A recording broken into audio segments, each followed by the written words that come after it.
Shawaa lixaa cobii kan jiraatu Biraanuu Dullumee waggoottan darban rakkoo nageenya dhabuutiin isaa fi maatii isaarra gaagaamni adda addaa ga'uu hima.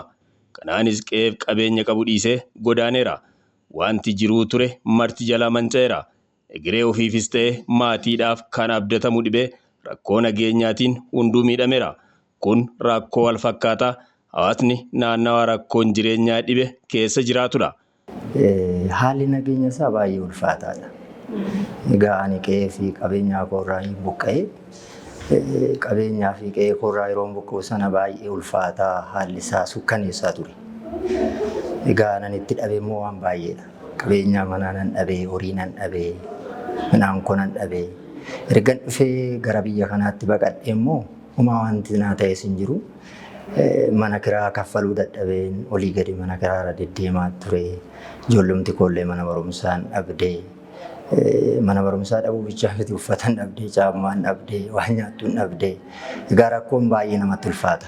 Sana jedhanii hunda isin himatanii rakkoon jiru baay'ee ulfaataadha. Haa ta'u malee rakkumti biyya keenya keessa tureyyuu lubbuu nama baay'eetti gaaga'ameera jechaadha. Haaluma nageenyaarraa kan ka'e midhaan mana guutuullee dhabeera. Horii karra guutuullee dhabeera.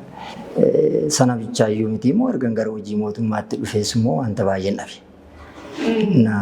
Waan hedduutu nu mudate sana keessa bichaayyuu miti akkuma biyyattiittis immoo hiriyoota baay'ee dhabne ani baay'ee naman jaaladhu sababa kootiin obboleessi koo sababa kootiin harki duubatti hidhamee baay'ee hamma har'aatti illee naafatee jira.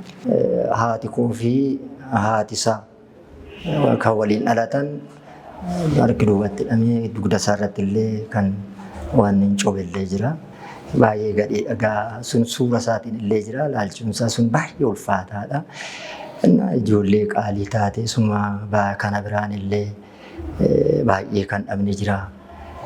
Haalli jireenyaa nageenya keessatti baay'ee ulfaataadha. Nageenya yeroo jedhamu bakka waa salphaa afaanitti fakkaata. Garuu gaafa namarra ga'ee ijaan argan eenyullee namarraa gangalchuu kan hin dandeenye namni kam nama furuu hin dandeenye waaqaan ala homtuu hiika kan hin kennine ta'uusaa argineerra.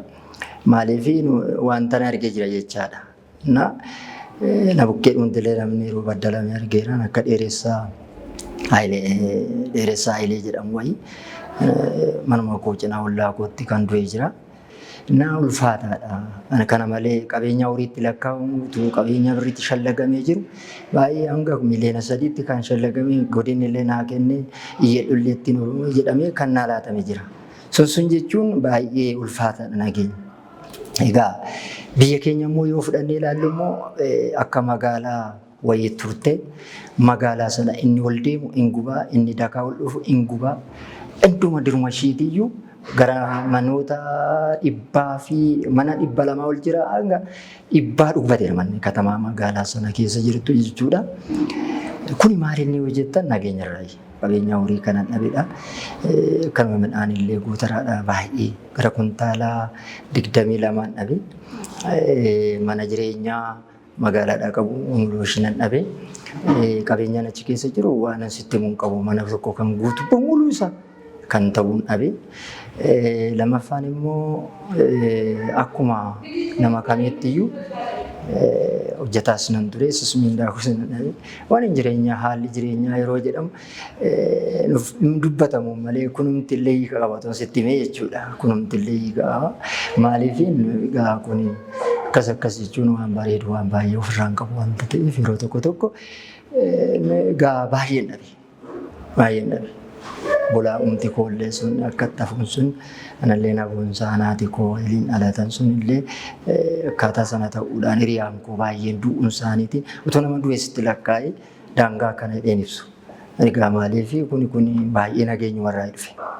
Manni barumsaa itti ijoollee barsiifannu sun yeroodhaaf waan cufameef amma har'aatti illee ijoolleen keenya barumsa dhabdee olii gadi rakkachuutu itti baay'ata. Sun jechuun walumaa galatti rakkoo nageenyarraa dhufe. Sunumtillee mana barumsaallee jechuudha. Gama hawaasaatiinis immoo yoo ilaaltan hawaasni akka walitti deemee waliin dubbisni waliin gargaarre rakkoo walii kaleessa daboodhaan hojjechuun jira. Kaleessa warra du'aa walii dhaquutu jira. Sun illee akka walitti hin deemne illee nageenyi ittise.